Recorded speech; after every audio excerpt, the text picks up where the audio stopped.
If you've ever told someone they have a heart of gold, or called a plan a wild goose chase, or admitted that something was too much of a good thing, congratulations. You've been quoting a glovemaker's son from a muddy little market town in the English Midlands. His name was William Shakespeare, and in his lifetime he didn't just write plays. He reshaped the English language so thoroughly that most of us speak in his words every single day without realizing it. And yet, for a man who left such an enormous fingerprint on human culture, we actually know surprisingly little about the man himself. No diary survives, no personal letters, not one single page of an original manuscript in his own handwriting has ever been found. Not for Hamlet, not for Macbeth, not for any of the 38 plays attributed to him. Historians have spent 4 centuries trying to piece his life together from scraps. Church records, court documents, property deeds, and a handful of secondhand stories. What emerges from those scraps is a story far stranger and far more human than the marble bust version of Shakespeare most people carry around in their heads. And it doesn't start with a stage, it starts with a plague. In the spring of 1564, Stratford-upon-Avon was nothing like the postcard pretty tourist town it is today. The streets were unpaved and thick with mud. There was no real sewage system, so the air carried a constant mix of animal dung, rotting refuse, and the open ditches where households dumped their waste. Maybe 2,000 people lived there, most of them farmers or small tradespeople, going about their business under the distant rule of Queen Elizabeth I. It was in this unremarkable little town, in a wooden house on Henley Street, that a boy was born to a glovemaker and his wife. We don't actually know his exact birth date. The parish register at Holy Trinity Church only tells us he was baptized on the 26th of April, 1564. Since baptisms usually happened a few days after birth, tradition has settled on April 23rd as his birthday. Here's where it gets almost too neat to be true. April 23rd is St. George's Day, the feast day of England's patron saint.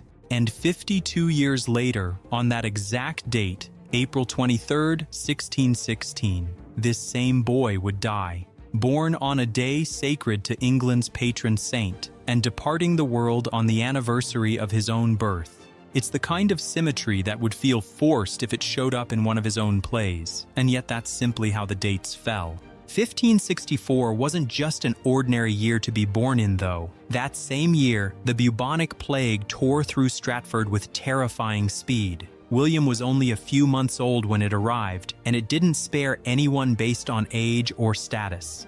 The burial register at Holy Trinity shows the death toll spiking suddenly. One entry, written in red ink in Latin, simply reads, "Hic incipit pestis."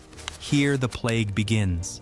By the time it had run its course, something like 1 in every 7 people in Stratford had died. Families living just down the street from the Shakespeares lost their children to it. For an infant on Henley Street to survive that outbreak wasn't just lucky, it was close to miraculous. Tilt things only slightly, and there's no Hamlet, no Macbeth, no Romeo and Juliet. The entire future of English literature hinged on a baby making it through his first winter alive. The boy's father, John Shakespeare, was an ambitious man in a town that didn't offer many outlets for ambition. By trade, he was what was called a widower, someone who worked deer and sheepskin into soft white leather, which he turned into fashionable gloves for the upper classes. That trade gave him an unusual amount of contact with wealthier customers, and John used those connections well. Over the years, he climbed through Stratford's local government, first as an ale taster, checking the quality of beer and bread sold in the market, then constable, then alderman, and finally, in 1568, the town's bailiff, essentially its mayor. William was about 4. It's not hard to picture a small boy watching, wide-eyed, as his father put on ceremonial red robes and took his seat as the most important man in town, an image of power and ceremony that seems to have lodged itself somewhere deep in his imagination, because his plays return again and again to kings, courts, and the trappings of royal authority.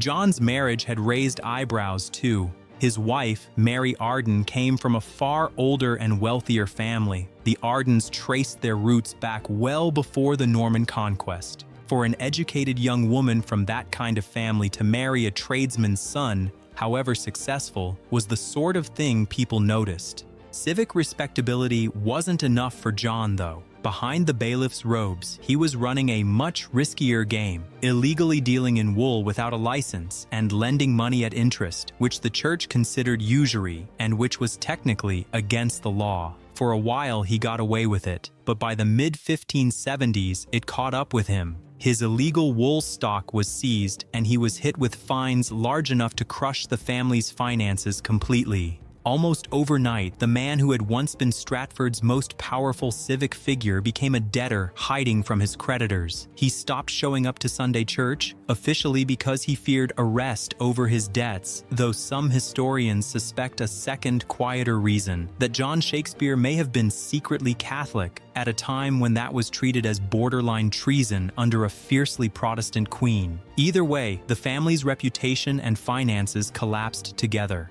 For young William, the fallout was direct. Around 13 or 14, he had to leave the King's new school, Stratford's grammar school, because the family could no longer afford for him to study instead of work. This was a boy who, by all accounts, had spent his school days absorbed in Latin literature. Ovid, Seneca, Virgil, the comedies of Plautus, the great Roman tragedians. Now, instead of poetry and rhetoric, his days filled with the sour, eye-watering work of his father's trade, softening animal hides with urine and lime, scraping and stretching skins for hours in a workshop that must have smelled abominable.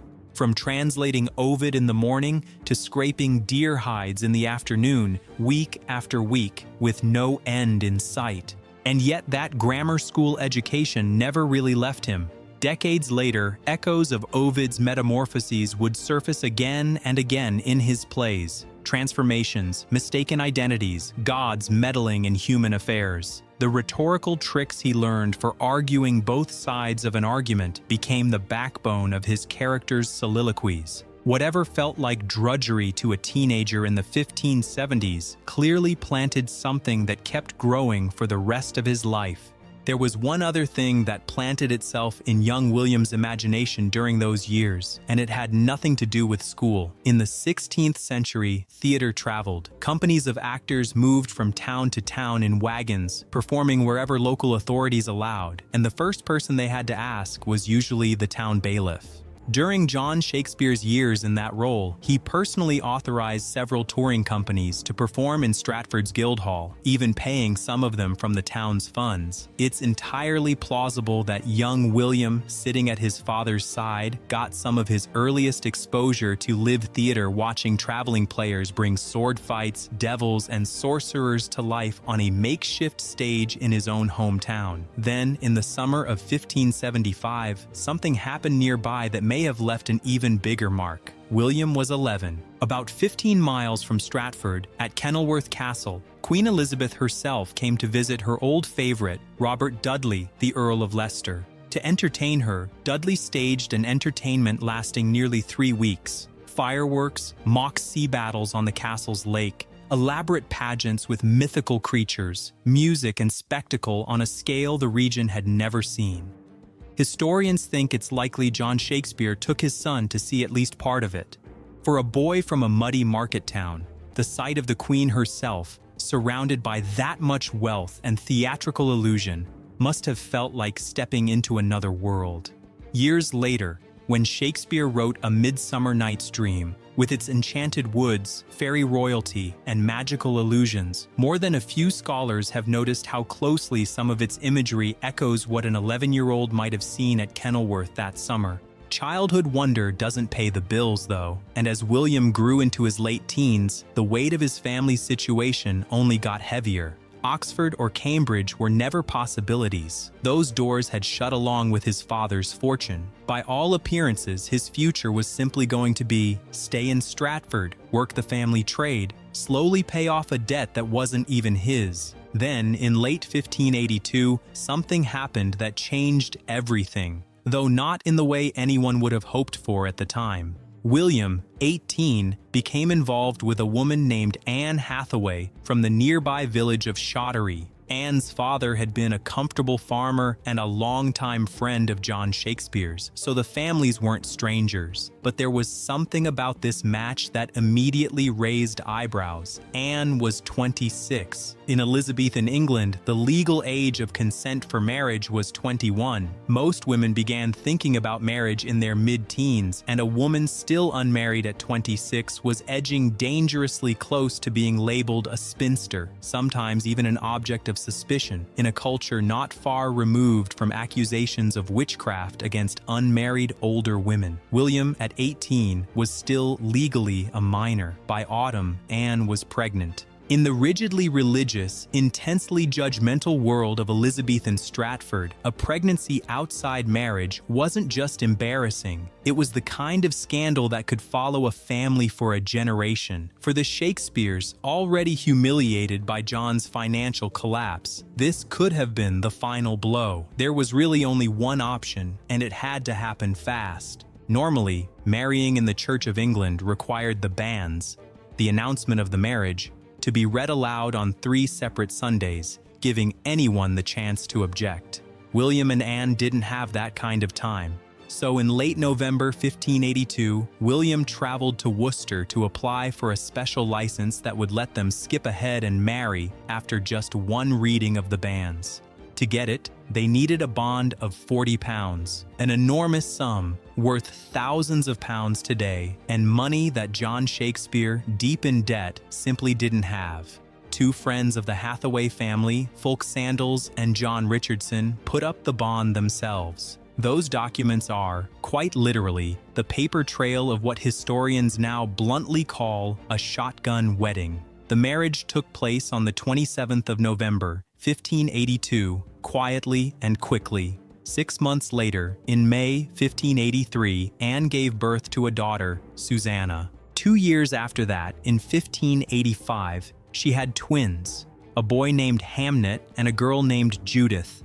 By 21, William Shakespeare, the boy who in another life might have been heading off to university, was a father of 3, living in his parents' crowded, debt-ridden house on Henley Street, with a wife 8 years his senior and, by every outward appearance, no clear path forward at all. Whatever William actually felt about Anne, he never wrote it down anywhere we can find. This is the man who gave the world Romeo and Juliet, who poured the most intense romantic language imaginable into 154 sonnets, and yet there isn't a single line anywhere in his surviving work that scholars can confidently say was written for or about his own wife. That silence has fueled centuries of speculation, much of it circling back to one infamous detail from his will, which we'll get to later. For now, what matters is this. By the mid-1580s, William Shakespeare was a young husband and father, trapped in a small town, with a family depending on him. No university education, no money, and no obvious way forward. And then, for about 7 years, he basically vanishes from the historical record entirely. This stretch, roughly 1585 to 1592, is what historians call the lost years.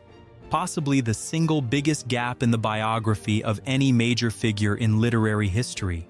No documents, no letters, no court records, nothing telling us where he was or what he was doing. One moment he's a young father in Stratford with seemingly no prospects. The next, he reappears in London, already skilled enough to be making waves. What happened in between is anyone's guess, and over the centuries, plenty of people have guessed. The most colorful theory is the deer poaching story. Not far from Stratford was Charlecote Park, the estate of Sir Thomas Lucy, a powerful and notoriously strict local landowner. According to the legend, young William, maybe out of youthful recklessness, maybe out of sheer desperation, went poaching deer on Lucy's land with some friends one night and got caught. Sir Thomas allegedly punished and publicly humiliated him for it. The story goes that Shakespeare, rather than slinking away, responded by writing a viciously satirical ballad mocking Lucy and nailing it to the gates of Charlecote Park under cover of darkness. and that Lucy's fury afterward was severe enough that Shakespeare had no choice but to flee Stratford, leaving his wife and 3 young children behind. Whether or not the poaching ever happened, there's a curious bit of supporting evidence. Years later, in The Merry Wives of Windsor, Shakespeare created a foolish, pompous character named Justice Shallow, who many scholars believe is a not-so-subtle dig at Sir Thomas Lucy. A completely different theory points north, to Lancashire. There's a will from a wealthy Catholic landowner named Alexander Houghton, leaving theatrical costumes and a small sum of money to a young man named William Shakespeare.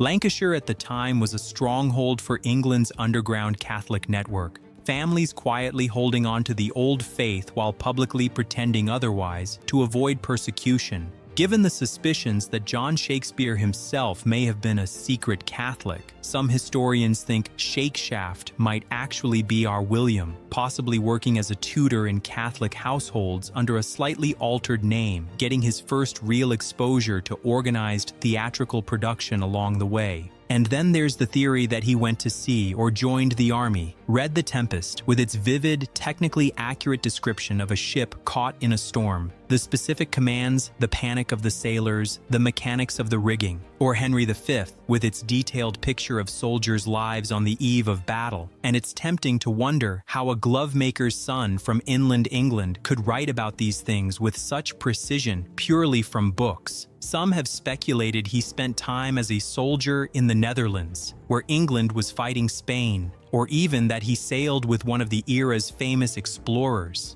None of these can be proven, and probably none of them ever will be. Still, there's one event from 1587 that most historians agree probably played some role in finally getting Shakespeare to London, and it involves a death. That year, England's most prestigious touring company, the Queen's Men, performers under Elizabeth's own patronage, were on their way to Stratford. On the road, near the town of Thames, a violent fight broke out among the company's actors, and one of their best performers, a man named William Nell, was stabbed and killed by a fellow actor during the brawl. By the time the Queen's Men limped into Stratford, they were short one of their stars and needed a replacement, fast. Historians believe this is roughly the moment when 23-year-old William Shakespeare made his move. Maybe he'd already been performing in smaller capacities. Maybe he simply approached the company's manager and talked his way into an audition. Whatever happened, here was a young man with a debt-ridden father, a wife 8 years his senior, and 3 small children, suddenly being offered a way out by the most famous theater company in England. Leaving must not have been easy. Somewhere in there is a scene we'll never get to see. William Shakespeare saying goodbye to Anne and to 3 children, the oldest barely 4, and walking out toward the road that led eventually to London. 16th century London was not the romantic city of postcards. It was enormous by the standards of the time, something like 200,000 people, 100 times Stratford's population, and it was loud, filthy, and dangerous in ways that are hard to imagine today. Smoke from countless fires and workshops hung over the Thames.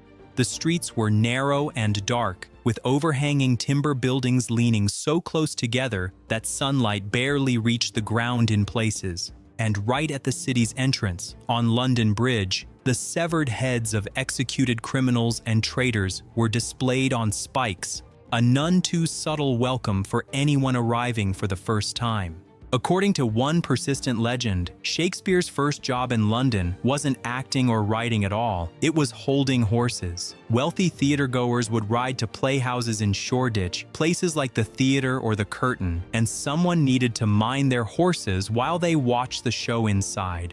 The story goes that this is exactly how Shakespeare got his start. Standing in the mud outside a playhouse, holding the reins of rich men's horses, while inside, actors performed plays he could only hear through the walls. If that's true, it didn't last long. Whatever combination of talent, hustle, and stubbornness he had, he worked his way inside.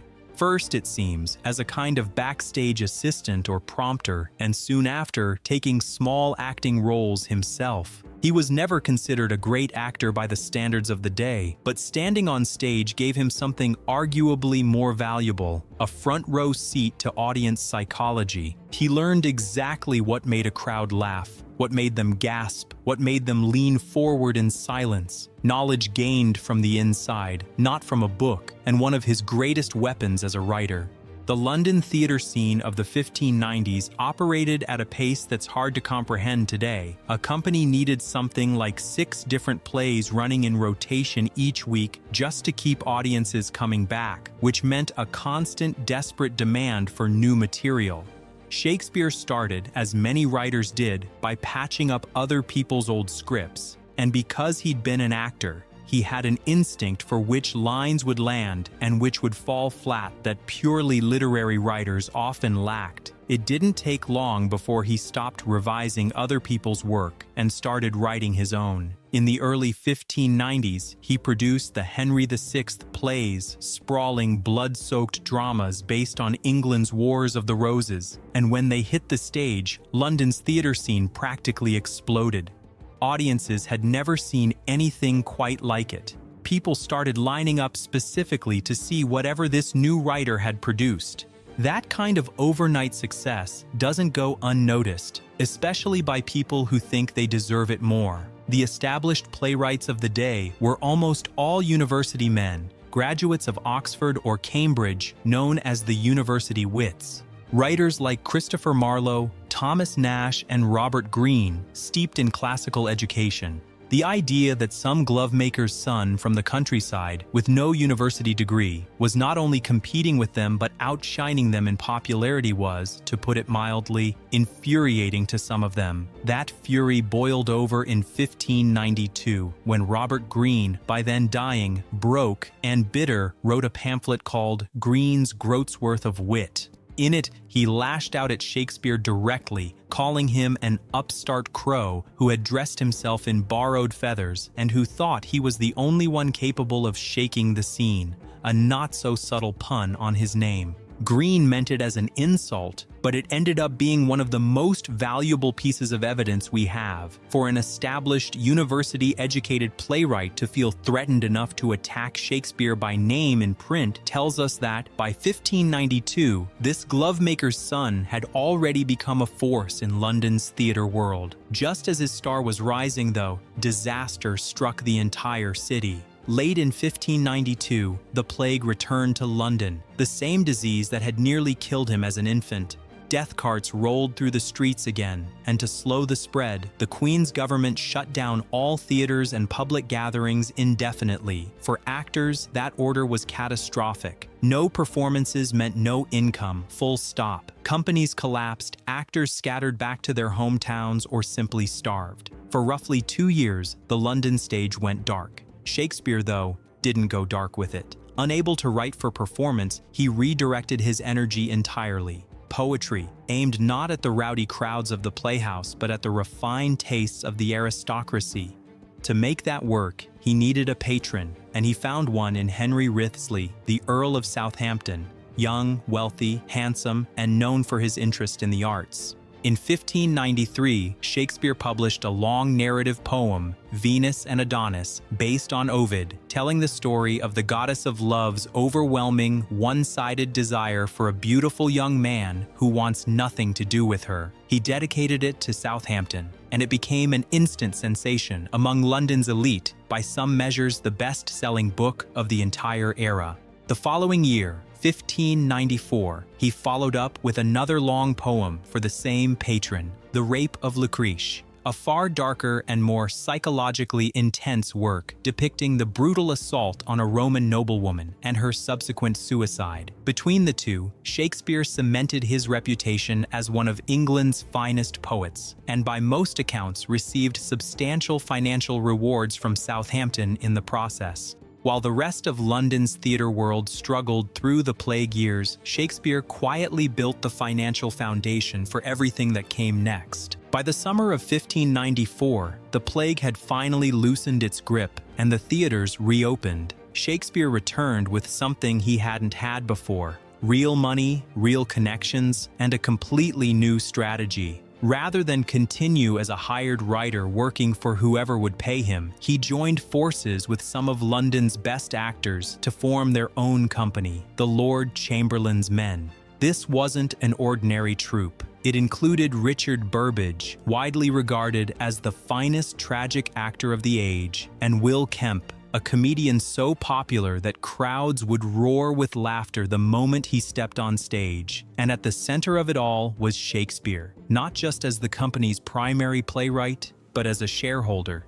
He didn't just get paid for scripts, he owned a piece of the business itself. In an era when playwrights were typically treated as replaceable hired hands, this arrangement was almost unheard of, and it set Shakespeare up to become genuinely wealthy in a way that writing alone never could. The results were spectacular. Over the following years, his pen produced one masterpiece after another: Romeo and Juliet, A Midsummer Night's Dream, The Merchant of Venice, Richard II. The combination of Burbage's commanding presence and Shakespeare's increasingly sophisticated writing turned the Lord Chamberlain's Men into the hottest ticket in London, and the money started flowing in faster than ever. Success, though, in Shakespeare's life, as much as in his plays, never seemed to arrive without a price attached. In August of 1596, right in the middle of this run of triumphs, tragedy reached all the way from London back to Stratford. His only son, Hamlet, 11 years old, fell suddenly and seriously ill. We don't know exactly what it was, possibly plague, possibly some other fever that swept through with terrifying speed in those days. News traveled slowly in the 16th century. A message from Stratford to London, or back again, could take 2 or 3 days. By the time word reached Shakespeare that his son was gravely ill, there's a good chance the worst had already happened or was about to. We have no record of his immediate reaction. No letter, no diary entry, nothing. All we have is the parish register at Holy Trinity Church, recording in stark Latin that on the 11th of August, 1596, Hamlet Shakespeare was buried. Whether his father made it back in time to see him one last time is something we will simply never know.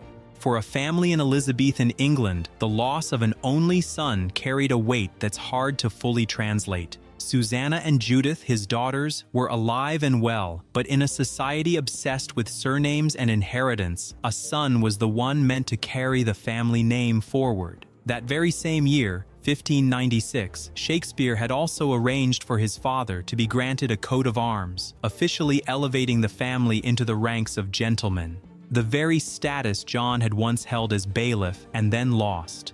And the following year, Shakespeare bought New Place, the second largest house in Stratford, a genuinely grand residence for a man who, just over a decade earlier, had fled the town with nothing. On paper, it should have been a moment of triumph. The family name restored, respectability regained, wealth secured. Instead, with Hamlet gone, there was no longer anyone obvious to inherit any of it. All that money, all that status, and the one thing it was meant to secure had already slipped away. Around this same time, a different kind of fight was brewing, one that would eventually give the world its most famous theater. The Lord Chamberlain's Men performed at a venue in Shoreditch simply called The Theatre, but the land beneath it was leased from a landlord named Giles Allen, a wealthy and deeply hostile Puritan who despised theater on principle. When the lease expired in 1597, Allen refused to renew it on reasonable terms. He jacked up the rent to impossible levels and, at one point, threatened to tear the entire building down and seize the timber for himself. For Shakespeare and his company, this was an existential crisis. No theater meant no income, no company, and everything they'd built threatening to evaporate overnight.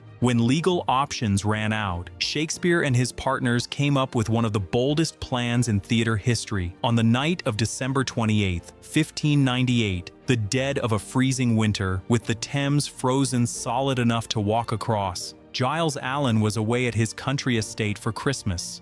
Shakespeare, Richard Burbage, and a group of armed companions, along with a master carpenter named Peter Street and a crew of laborers, showed up at the theater under cover of darkness and began taking the entire building apart, piece by piece. Beam by beam, plank by plank, they dismantled the galleries, the stage, the whole timber frame, loaded it onto carts, hauled it across the frozen river, and carried it to a plot of land on the south bank, in an area called Southwark.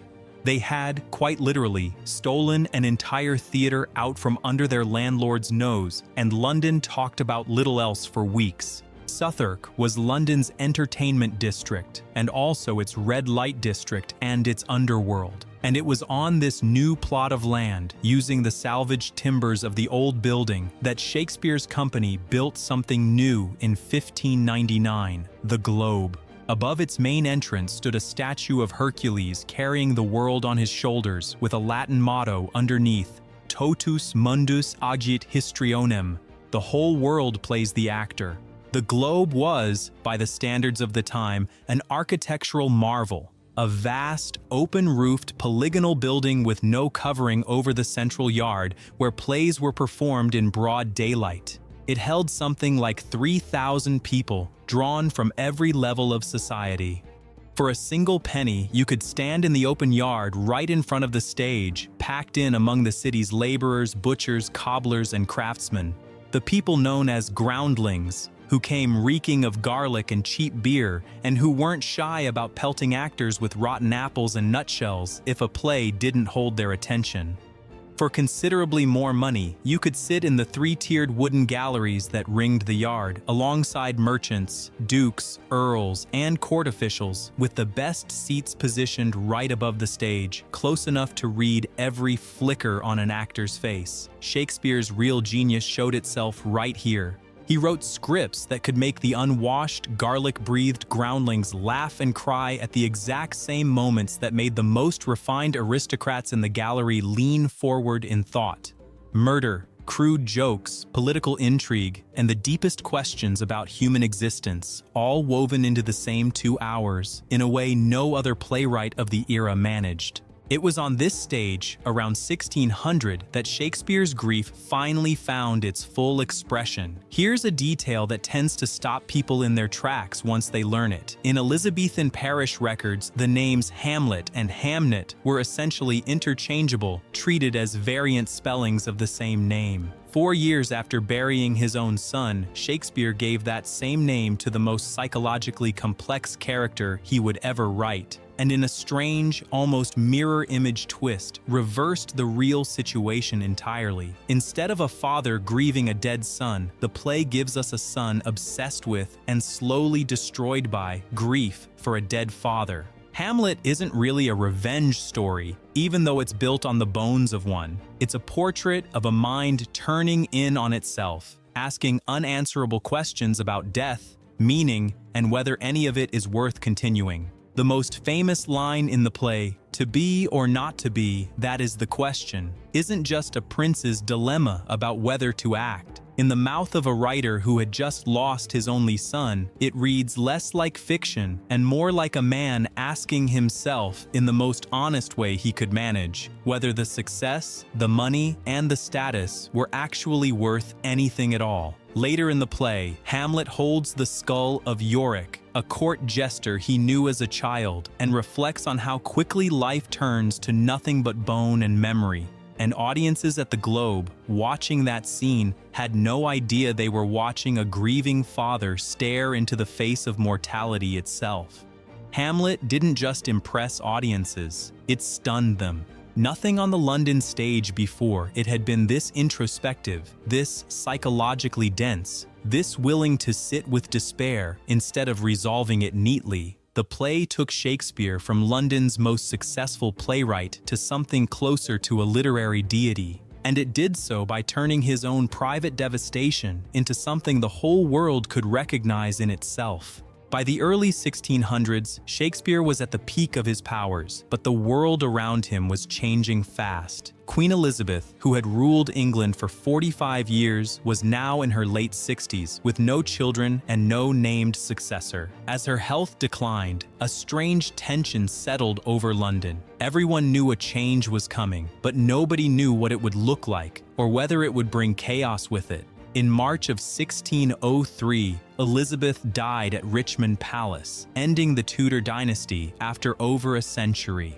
For Shakespeare's company, the uncertainty was immediate and personal. All theaters shut down during the official mourning period, and nobody knew how the new monarch would feel about the stage. The new monarch turned out to be James VI of Scotland, who became James I of England, and unlike Elizabeth, he turned out to be an enthusiastic patron of the arts. Within months of arriving in London, one of his first acts was to take Shakespeare's company under his own personal patronage. The Lord Chamberlain's men were renamed the King's Men. Shakespeare and the other leading actors were given the formal title of Grooms of the Chamber and issued the king's own livery. In 1604, they walked in James's coronation procession through London wearing 4.5 yards each of fine scarlet cloth, a gift from the king himself. The man who had once stood in the mud holding rich men's horses was now walking in the king's own procession, dressed in the king's own colors. Royal favor came with strings attached, though.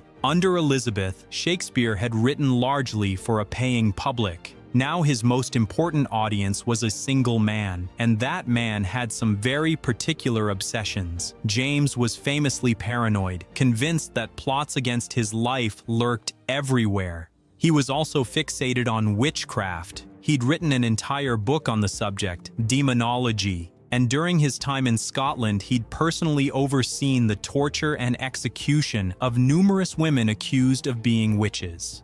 Shakespeare, ever attentive to his audience, gave the king exactly what would resonate. Around 1606, he wrote Macbeth, one of his darkest, bloodiest plays. It opens with 3 witches, immediately tapping into James's well-known preoccupations. The story is set in Scotland, James's homeland, and in one of the more remarkable touches, the character of Banquo, portrayed as noble and honorable, in contrast to the murderous Macbeth, was, according to the mythologized genealogy of the time, supposedly an ancestor of James's own royal line. The entire play can be read as a message aimed squarely at its audience of one. Those who plot against a rightful king come to ruin in the most horrifying ways imaginable. Around the same time, Shakespeare wrote King Lear, on the surface a story about an aging king who divides his kingdom among his daughters, with catastrophic results. James, for his part, was obsessed with uniting England and Scotland into a single kingdom of Great Britain, a play depicting the division of a kingdom as a recipe for chaos and ruin lined up rather conveniently with the king's own political project. The climate Shakespeare was writing in wasn't theoretical either. On the 5th of November, 1605, a group of Catholic conspirators led by Guy Fawkes had attempted to blow up Parliament with the king and his entire government inside, in what became known as the Gunpowder Plot.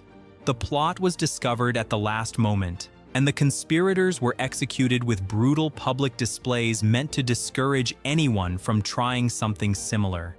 In the aftermath, suspicion of Catholics across England intensified dramatically, and for Shakespeare this wasn't abstract. His own family had distant Catholic connections back in Stratford, and at one point, his own daughter Susanna's name appeared on a list of people suspected of Catholic sympathies simply for not attending church regularly enough. Against this backdrop, a climate thick with suspicion, hidden loyalties, and the constant fear that the wrong word to the wrong person could cost you your head, Macbeth and King Lear take on an extra layer of meaning. Both plays are obsessed with the gap between how people appear and what they actually are. Characters who smile while plotting murder, who swear loyalty while planning betrayal. That theme wasn't just good drama. For anyone living in London in 1606, it was simply how the world worked. While all of this was happening on the public stage, royal patronage, political plays, careful flattery of a paranoid king, Shakespeare was also, quietly, keeping a kind of private record of an entirely different part of his life. We've already touched on the strange silence around his marriage. There's no poem, no sonnet, nothing in his surviving work that scholars can point to and confidently say is about Anne, but that doesn't mean his poetry was empty of personal feeling. In 1609, a publisher named Thomas Thorpe released a collection called Shakespeare's Sonnets. 154 poems that many historians believe were never meant for public release at all and may have been published without his full approval. Unlike his plays, written for paying audiences, these read like something closer to a private diary, raw, often uncomfortable, full of jealousy, longing, and self-loathing. The first 126 sonnets are addressed to a young man, often called by scholars the fair youth. Shakespeare's language for this young man goes well beyond what was typical even for the intensely close male friendships of the era. Romantic, possessive, at times almost desperate. Who he actually was remains one of literature's enduring mysteries. Some point to the Earl of Southampton, Shakespeare's early patron. Others point to William Herbert, the Earl of Pembroke, given a cryptic dedication in the collection to a Mr. W.H. Neither has ever been proven. Then, starting around Sonnet 127, something shifts. A new figure enters, a woman scholars call the Dark Lady.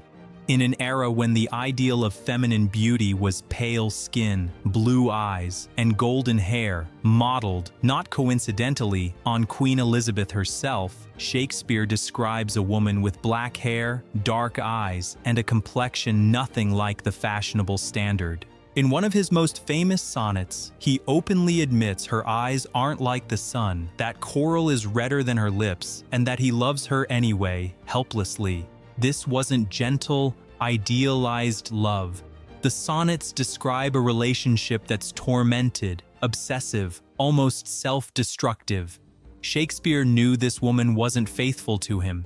He describes being lied to and betrayed and somehow unable to stop wanting her anyway. And then the story gets even messier. It becomes clear that the fair youth and the dark lady have become involved with each other, meaning that, according to the sonnets, Shakespeare's closest friend and his lover both betrayed him with each other.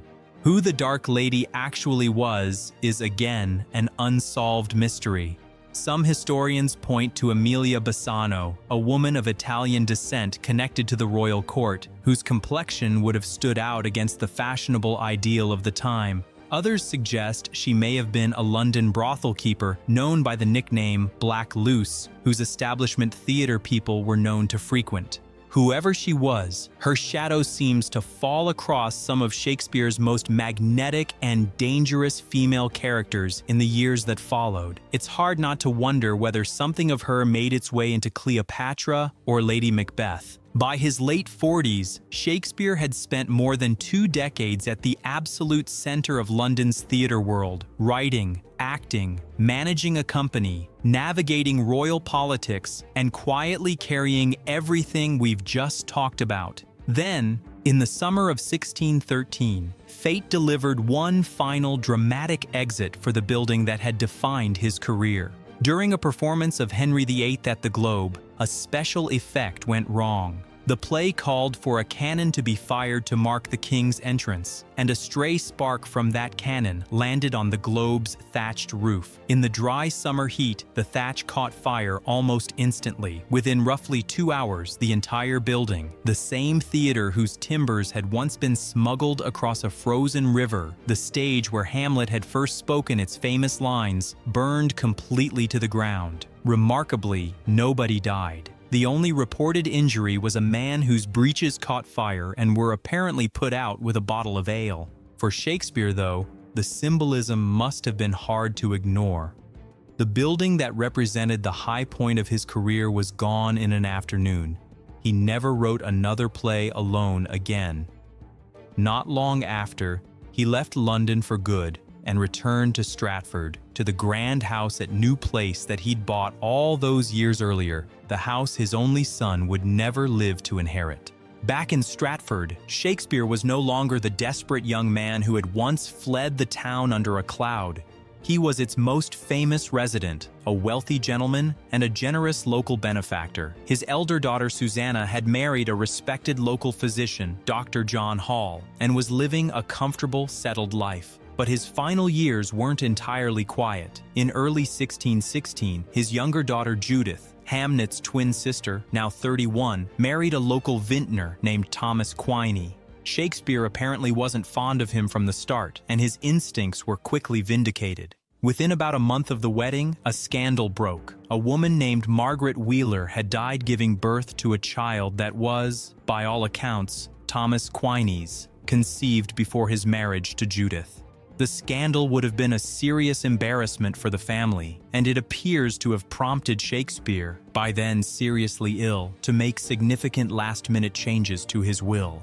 In March of 1616, Shakespeare called in his lawyer and had the will redrafted. He made sure Thomas Quine would have no direct access to the bulk of the family's wealth. The estate, including New Place, went primarily to Susanna, but it's the will's third page that has generated more discussion than almost any other single document in English literary history. In it, Shakespeare left his wife Anne one specific item, his second-best bed, along with its furnishings. For centuries, people have argued about what that line actually means. To some, it reads as a calculated insult, a final dismissal of a wife he'd spent most of his adult life living apart from, leaving her a second-hand piece of furniture while the rest of the estate went elsewhere. To others, it's the opposite. In wealthy Elizabethan households, the best bed was often reserved for honored guests, while the second best bed was the one the married couple actually slept in, meaning the bequest might have been a deeply personal, even tender reference to their shared marriage bed. We'll probably never know which interpretation, if either, Shakespeare intended. Within weeks of revising his will, Shakespeare's health collapsed entirely. A diary kept by a local clergyman, John Ward, written years later but based on local memory, claims that shortly before his death, Shakespeare had a reunion with two old friends and fellow writers, Ben Jonson and Michael Drayton, and that the three of them drank rather too enthusiastically, possibly bringing on the fever that finished him off. True or not, it's a fittingly theatrical rumor for the end of a playwright's life. On the 23rd of April, 1616, his 52nd birthday by the traditional dating, William Shakespeare died. He was buried inside Holy Trinity Church in Stratford, near the altar. There's no grand monument over his grave, no marble figure of the great man. Instead, there's an inscription, one Shakespeare himself is said to have composed, warning, in no uncertain terms, that anyone who disturbs the bones beneath the stone will be cursed. As far as anyone knows, his grave has never been opened. Shakespeare was gone, but the work he left behind was in serious danger of disappearing right along with him. More than half of his 38 plays had never been formally printed during his lifetime. The scripts existed mostly as scattered working documents, actors' copies, prompt books, individual sheets handed around backstage. Some had been printed in cheap, error-riddled editions by unscrupulous publishers without the company's permission. If nothing else had happened, there's a very real chance that a huge portion of Shakespeare's work, including some of what we now consider his absolute masterpieces, would have simply crumbled away within a generation or two. What saved it was the effort of two men, John Heminges and Henry Condell, longtime friends of Shakespeare's, fellow actors, and shareholders in the King's Men. After his death, they spent roughly 7 years gathering up every script, every actor's copy, every scrap they could find, and assembling them into a single, carefully edited collection. In 1623, they published it as Mr. William Shakespeare's Comedies, Histories, and Tragedies, now universally known as the First Folio. It contained 36 of his plays. Without it, 18 of them, including Macbeth, Julius Caesar, The Tempest, and Twelfth Night, would very likely have been lost forever. We wouldn't have If Music Be the Food of Love play on. We wouldn't have The Witches of Macbeth or The Shipwreck of The Tempest. An enormous chunk of what we now think of as Shakespeare exists today purely because two of his friends refused to let it disappear. At the front of the First Folio, Shakespeare's old friend and occasional rival, Ben Jonson, wrote a tribute. Jonson had spent years gently mocking Shakespeare's lack of formal classical education. But in this tribute, he called him the sweet swan of Avon and wrote a line that has outlived almost everything else written about Shakespeare since, that he was not of an age, but for all time.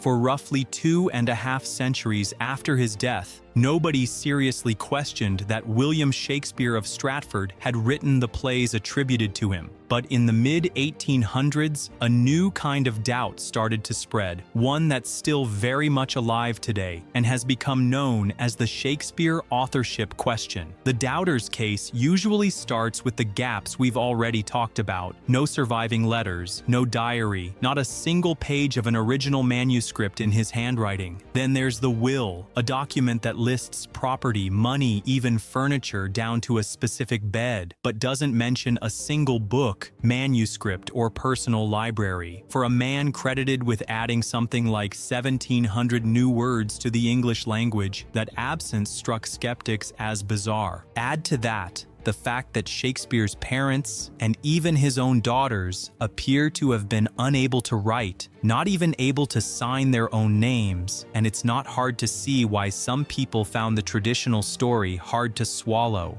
This led researchers to go looking for someone else, some other figure who might have written these plays under Shakespeare's name as a kind of front.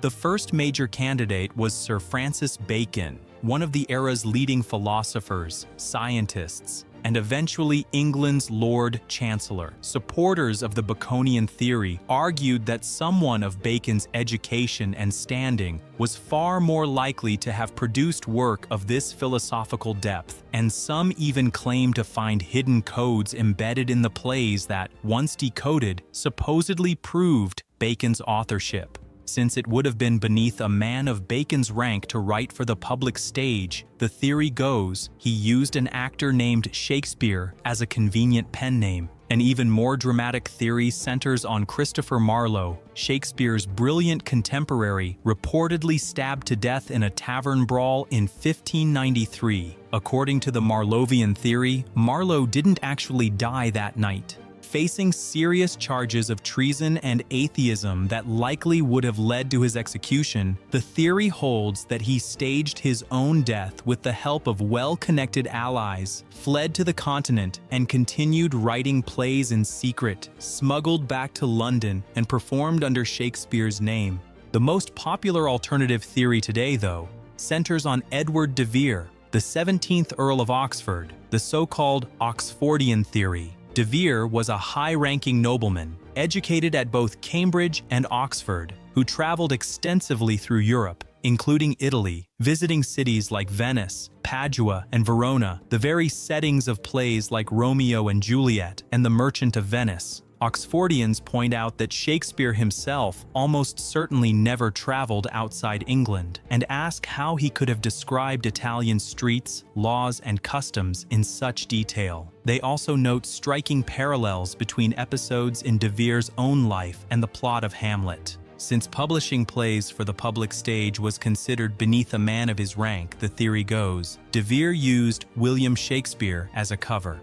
Over the years, some genuinely famous names have lent their support to one or another of these theories. Mark Twain, Sigmund Freud, and Charlie Chaplin among them. For people raised to believe that genius comes packaged with formal education and noble birth, the idea that a tradesman's son with no university degree could produce work of this caliber seemed almost impossible to accept. The overwhelming majority of Shakespeare scholars, however, reject all of these theories, and the reasons are fairly straightforward. The education Shakespeare would have received at Stratford's grammar school was, by the standards of the time, genuinely rigorous, arguably more demanding in classical languages than most university humanities degrees today. The absence of personal manuscripts isn't actually that strange either. In the 16th century, play scripts were considered the property of the theater company, not the author, and were treated as disposable working documents, not literary treasures to be preserved. And perhaps most tellingly, Shakespeare's own contemporaries, people who knew him personally, like Ben Jonson, and even his critic Robert Greene, wrote about him by name as the actor and playwright from Stratford. Jonson's "Sweet Swan of Avon" line, written for a man he'd known for decades, points squarely at the same person. The glovemaker's son from a small town on the river Avon.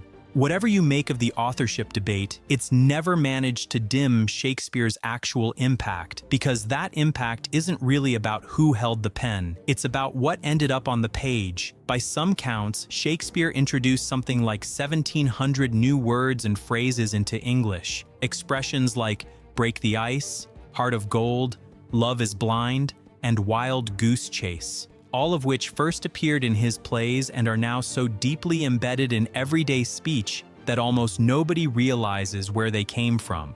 The real reason his work has survived 4 centuries, though, and continues to be performed, translated, and adapted in literally every country and language on Earth, isn't the vocabulary. It's that Shakespeare understood something timeless about how people actually work. His kings and princes were never flawless storybook heroes. They were jealous, ambitious, indecisive, blind to their own faults, exactly like real people. Othello's jealousy, Macbeth's ambition, Lear's blindness to who actually loves him, Hamlet's endless hesitation, these aren't problems that belong to the 16th century. They're problems that belong to being human, and they haven't changed, and they probably never will. The boy born into a plague year in a muddy little town, to a family on the edge of ruin, the boy who lost his only son, buried his grief in a prince's name, and built an empire out of words, is buried under a slab of stone in a quiet English church, exactly where he wanted to be left alone. But that was never really where he ended up. His actual address, 400 years on, is still every stage, every classroom, and every conversation where someone, without even realizing it, reaches for exactly the right words and finds that Shakespeare got there first.